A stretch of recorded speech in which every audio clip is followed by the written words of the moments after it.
Hola, ¿cómo estás? Bienvenido, bienvenida a un nuevo resumen de la lección de Escuela Sabática Joven. Llegamos a la semana número 8 del trimestre. El título de la lección fue El poder de la palabra y el texto base está en Salmos capítulo 33, versículos 6 al 9. Bueno, no subimos el resumen la semana pasada, pero estuvimos en un Ansiori, el primer Ansiori de la Unión Paraguaya, que convocó justamente a los ancianos y líderes de las iglesias, ancianos y ancianas, tengo que ya acostumbrarme a esto. Allí se estuvieron preparando para atender más y mejor a las nuevas generaciones, lo que incluye este concepto tan básico y tan importante que es la escuela sabática de jóvenes. Ahí estuvimos compartiendo el resumen de la lección y los ancianos quedaron, wow, qué buena lección estudian los jóvenes.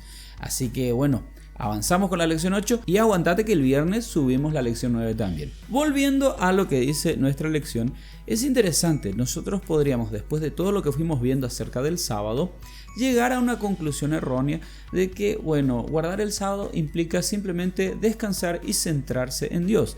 Si eso fuera cierto, entonces nosotros podríamos hacer lo mismo en cualquier otro día de la semana. Sin embargo, ya vimos que la cuestión del sábado va más allá del simple reposo. Esto es algo mucho más profundo. ¿Qué diferencia hay entre el sábado y los otros días? Tomemos un ejemplo, la historia de Naamán en 2 de Reyes capítulo 5. Este general sirio que va a ver a Eliseo porque él estaba enfermo y necesitaba, bueno, era su último recurso, digamos. Así que llega allá y Eliseo ni siquiera le saluda, ni siquiera sale a recibirle y muy por el contrario le dice, bueno, Naamán, está todo muy bien, te vas allá al Jordán, que en esta época del año está llena de barro, el agua es marrón, te vas a tirar allí 7 veces y después contame qué pasa. Yo imagino a Naamán, que venía de Siria, donde había ríos muy lindos, de agua muy cristalina, teniendo que hacer eso. Pero bueno, lo hizo.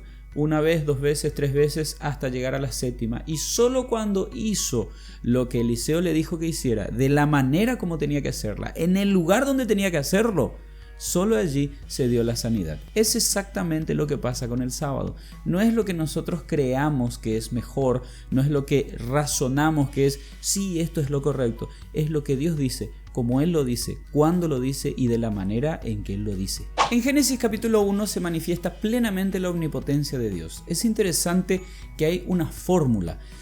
Dios dijo, y ahí suceden las cosas. Eso lo encontrás en Génesis capítulo 1, versículos 3, 6, 9, 11, 14, 20 y 24. Si te pones a pensar en todo este proceso creativo, Dios utiliza una sola herramienta, que es su palabra. De una manera más limitada, nosotros también tenemos el poder de la palabra. De hecho, todo un trimestre hablamos sobre Santiago y Santiago mencionaba mucho lo que es el poder de la lengua. Te voy a dejar por acá una etiqueta para que puedas ir a ver esos resúmenes. Por darte un ejemplo, Proverbios capítulo 15, versículo 4 dice: la lengua apacible es árbol de vida, pero la perversidad de ella es quebrantamiento de espíritu. Hasta cierto punto, digamos, nuestras palabras pueden crear la realidad, pero no pueden crear materia. Esto es bien diferente de la palabra de Dios, que no solamente puede modificar la realidad, sino que puede crear materia. De ahí que hablamos de la creación ex nihilo, de la creación a partir de la nada que hace Dios en Génesis capítulo 1. Por ahí, si no estás entendiendo lo que quiero decir, si te fijas, cada vez que Dios dice en Génesis 1, hágase tal cosa, bueno, pues la naturaleza se ajusta a lo que Él está diciendo que suceda. Y ahí podríamos encontrar también una explicación al por qué decimos que Dios no puede mentir, como dice en Hebreos capítulo 6, versículo 18. Es porque si Él dice esto es así, bueno, eso se va a convertir en así que va a dejar de ser lo que me perdí en esta parte. Es como que Dios dijera, bueno, Tito, qué lindo muchacho, y entonces voy a convertirme en un lindo muchacho. Dios no puede mentir, porque lo que Él dice, eso sucede. Un ejemplo más concreto lo tenemos en Marcos capítulo 4, versículo 29, cuando Jesús calma la tempestad. Allí nosotros podemos decir que Jesús reorganiza la realidad a través de su palabra. Teniendo todo esto en cuenta, es impresionante el hecho de que Dios nos permita a nosotros aceptar o no la realidad que nos presenta. Si vamos a los Eseret Hadebarim, o las 10 palabras, como se les dice en Éxodo capítulo 34, versículo 28, y que nosotros conocemos como los 10 mandamientos, encontramos algo bien interesante. Ya vimos en la lección que hablaba sobre Deuteronomio, te dejo por aquí una tarjeta para que veas los resúmenes. Los 10 mandamientos, como te decía, están escritos en un tono promisorio, es decir, no es que, sí, Dios dice no matarás, pero muy por detrás de eso hay una promesa. Yo te prometo, dice Dios, de que no matarás. Porque finalmente los 10 mandamientos describen a quien fue redimido, como dice Efesios capítulo 2, versículo 10. Aceptar esa redención de Dios que se describe en Éxodo capítulo 20, versículo 2, es permitirle a Él crear esa persona que se describe en las 10 palabras. De allí que nosotros podemos recordar Isaías capítulo 55, versículo 11, en donde Dios dice: así será mi palabra que sale de mi boca, no volverá a mí vacía, sino que hará lo que yo quiero y será prosperada en aquello para lo cual la envié. Cada sábado celebramos el poder creador de la palabra. Cada día tenemos la opción de permitir que esa palabra tenga poder en nuestras vidas, y por eso usamos de nuevo esta palabrita cuando hablamos del sábado: celebrar. Algunas curiosidades que tienen que ver con el proceso de creación descrito en Génesis capítulo 1. Fíjate que Dios durante este proceso se dirige a la tierra, se dirige al agua y les ordena que produzcan tal o cual cosa, como se ve en el capítulo 1, versículos 11, versículo 20, versículo 24. Es interesante que en el sexto día, según Génesis capítulo 1, versículo 26, Dios ya no le habla a estos elementos, sino que conversa consigo mismo. Dice él: hagamos al hombre a nuestra imagen y semejanza. Y vos conocés la historia, ¿verdad? Dios forma al hombre a su imagen y semejanza, usando sus propias manos a partir de este elemento que es la tierra, y bueno, infundiendo el aliento de vida para que él pudiera llegar a ser un ser viviente o un alma viviente, como dice el texto bíblico. Necesariamente vamos a recordar textos como Isaías capítulo 6, versículos 3, capítulo 43, versículo 15, o Apocalipsis capítulo 4, versículo 8, en donde se nos habla de un Dios que es santo.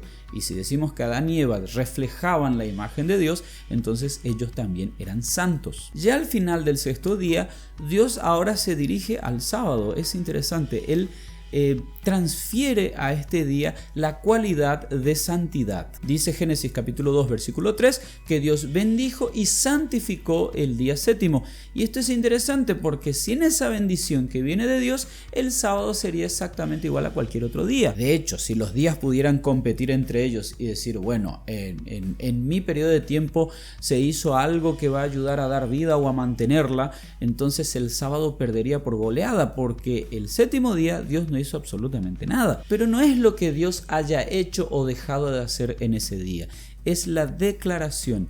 Él declaró que el séptimo día de la semana es santo. Si te pones a pensar, la humanidad cayó y esto implicó que la imagen de Dios reflejada en la humanidad se distorsionó. Así que gran parte del ministerio de Cristo fue justamente restablecer esta imagen de Dios en la humanidad. Y esto, como dice 2 Corintios capítulo 3, versículo 18, permitiría que ahora nosotros, al contemplar a Cristo, pudiéramos tener restaurada esa imagen en nuestras propias vidas. Y de ahí es que Pedro, en 1 de Pedro capítulo 1, versículos 15 y 16, dice esto: así como aquel que os llamó es santo, sed también vosotros santos en toda vuestra manera de vivir, porque escrito está: sed santos porque yo soy santo. Y es que al final todo se trata de eso. El plan de salvación, con todos los aspectos, los detalles, ya sean chiquitos o grandes, tienen que ver con restablecer la imagen de Dios en nosotros. Y el sábado nos sirve para recordar todo este proceso. Acompáñame en este razonamiento. Durante la semana de la creación, Dios hizo varias formas de vida. Tenemos la vegetación, los animales marinos, los animales terrestres, las aves, en fin. Dios es la fuente de la vida, es representado donde quiera que haya vida. Juan capítulo 1 versículo 4 nos habla de Dios diciendo: en él estaba la vida. Esta vida de la que hablamos, él la impartió a través de su palabra, como dice Salmos capítulo 33 versículos 6 y 9: por la palabra de Jehová fueron hechos los cielos y todo el ejército de ellos, por el aliento de su boca, porque él dijo y fue hecho, él mandó y existió. Ahora, textos como Romanos capítulo 5 versículo 12, Ezequiel capítulo 18 versículo 20 y tantos otros más nos explican que la entrada del pecado también implicó la entrada de la muerte a la realidad humana. En Génesis capítulo 2 versículo 17, Dios le dice a Adán que si él desobedece, si él come esa fruta que él le había dicho que no coma, pues bien, iba a morir. La misma palabra que le garantizaba a Adán la vida a través de la obediencia, también garantizaba la muerte para la desobediencia. Y es triste ir a Génesis capítulo 5, encontrarte con esta genealogía, estos descendientes de Adán, y ver que hay una frase que como que va marcando el ritmo de la historia: y murió a la edad de... No era el plan original de Dios que la vida tuviera fin.